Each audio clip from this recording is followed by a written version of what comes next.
Hi everyone. Today I will show you the new project I made recently. It's about two computer functions on computer vision. The first function is sitting postures recognition based on Pose Net and TensorFlowLite framework. It accelerates inferencing the model by using Edge TPU. This model could detect 17 key points of human body and recognize the sitting postures. It could detect 4 types of bad sitting postures: detected head down, detected tilt head, detected body tilting, detected back hunching. The second function is replacing background image. The background segmentation is mainly based on DeepLabmodel and TensorFlowLite framework by accelerating inferencing through Edge TPU.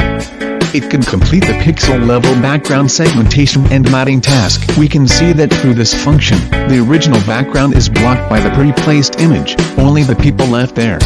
And if you are interested in the above content, please contact us.